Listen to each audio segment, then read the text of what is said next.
திருக்குறள் 106. எரவு. எரவு என்றால் எரத்தல், மன்றாடி உதவி கேட்பதாகும். தக்கவர்க்கு உதவ வேண்டும். உதவ மறுத்தால் அதுவே அவருக்கு பெரிய பழியாகும்.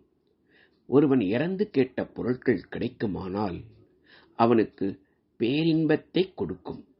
நல்ல மனமும் கடமையும் உள்ளவரிடம் பொருளை இறந்து கேட்பதும் ஓர் அழகாகும். நல்ல மனமும் கடமையும் உள்ளவரிடம் பொருளை இறந்து கேட்பதும் பிறர்க்கு கொடுப்பது போன்ற சிறப்புடையதாகும். உள்ளதை இல்லை என்று கூறாத நன்மக்கள் இருப்பதால் ஒருவன் இரத்தலை மேற்கொள்கிறான். உள்ளதை இல்லை என்று கூறாத நன்மக்கள் இருப்பதால் ஒருவனின் வறுமை துன்பம் எல்லாம் நீங்கிவிடும். இரத்தலை இகழ்ந்து கூறாத நன்மக்கள் இருப்பதால் இறப்பவர் உள்ளம் மகிழ்ந்து உவகை அடைவர்.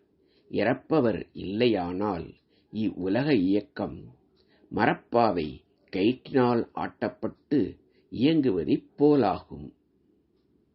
இறப்பவர் இல்லையானால் பொருள் கொடுப்பவர்க்கு புகழ் எப்படி உண்டாகும்? இறப்பவன் கோபம் கொள்ளாமல் இருக்க வேண்டும். அவனுடைய வறுமை துன்பம் அவனுக்கு அறிவு புகட்டும்.